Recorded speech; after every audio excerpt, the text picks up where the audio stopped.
I grew up going to the church, the Native American church. My grandfather, I would lay behind him and sleep the night, and while he was in there praying, and I hear the music. So in later years, when he left this world, he left those implements that he used in my care, and so I felt obligated to participate, and did so, and learned many of the songs that the Poncas used in that particular way of worship. They're in the Ponca language? In the Ponca language. And in regard to the language, since I was raised among my grandparents, they spoke their language daily. And I'm not realizing it, I absorbed the language and was able to understand them and could communicate.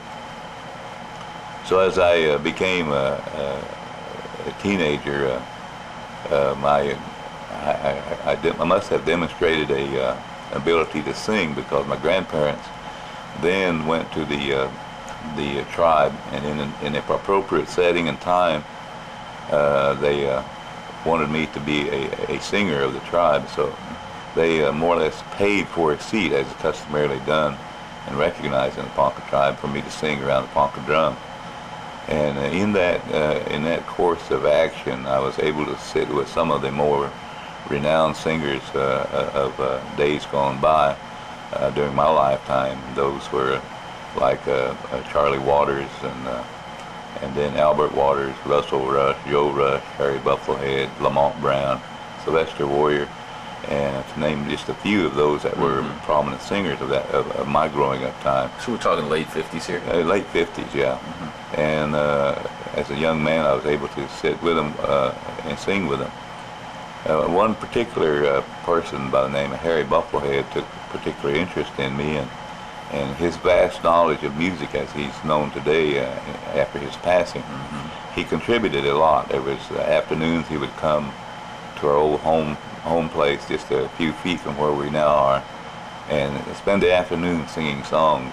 In those days, they didn't have recorders like we have today, so it was my responsibility to learn from hearing oral history, and the songs that the Poncas claim as their own.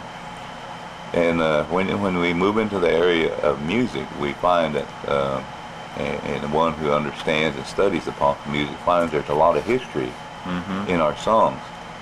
And just the case in point here would be one of our songs sings about and refers to Sintegaleshka, which is Spotted Tail, who was the Sioux chief leader around Rosebud Reservation back in the removal days. And so this chief of the Sioux, named Spotted Tail, must have been known to our people, otherwise they wouldn't have a song about him. And it was more or less of a song that challenged his dignity to physical battle.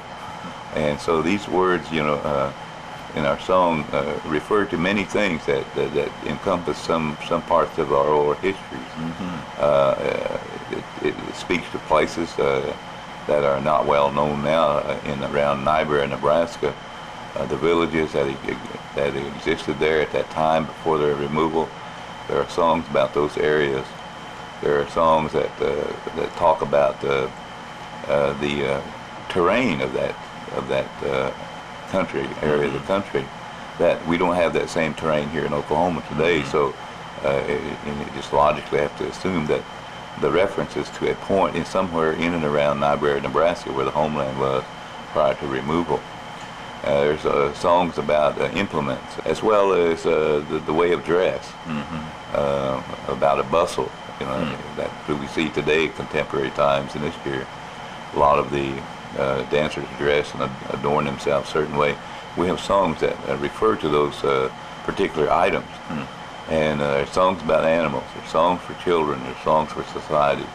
And the rapport of songs seems almost endless. And they're still used today. They've handed down. Although one of the critical areas now is that the language is fast leaving. I'm probably the last generation that will understand or speak my language. My children and children after me probably will not have the opportunity to to learn as I did, because of times and the circumstances as they are, beyond our control. Our language is not written, so we're trying to establish diacritics that'll represent certain spelling, get certain sounds, because the English language and alphabet doesn't do justice to our language, or does not assist. So in a meager way, tribes, not only the Poncas but others, are trying to preserve their language. And today I'm amused at some of the singers who are proud of their Ponca ancestry, who want to be singers, but who at times make verbal flaws into the song. I hear these mistakes in the professional recordings that are made of particular songs by people of the Ponca tribe, and an example of that is that some of the songs people listen to and learn from a tape learn erroneously. Because of the very intricate and delicate inflection on a particular word is not clear from an audio tape, and so some inspiring singer enthusiastically will take a tape and go verbatim what they hear. The tape is not necessarily accurate or true. And the example I give is on some of the Native American church songs. You hear the rattle, the rapid drumming, the singing, the vocal, and then you hear the words in it. And when you pay close attention to it, it sounds like they're saying the word money, like might be pronounced the same as currency. It's pronounced money, but that is incorrect. What they're attempting to say is money, as a THI and a silent N on it. But the learners, the people who learn, translate that to mean money. And you can get any Ponca tape and you'll hear that. You'll hear that. What's the word mean? It means going, way of going in life, moving from one point to another. Money means to go. It doesn't describe how, because there are other words to do that. It just says it goes. So when that word is used in our songs, they're talking about maybe an individual or animal going in a particular way, and that's the word for that. But just to point that out as an erroneous word that I hear in modern contemporary music by singers who are not fluent speakers of the language, that is a flaw. And 50 years from now, someone's going to say it's the gospel. Money. Yeah, and it's not. It's a Ponca word, money. But like I said, in attempting to learn, they miss that inflection on a word, and that's one of the difficulties of trying to learn a language from any kind of audio system without actually hearing the person speak it.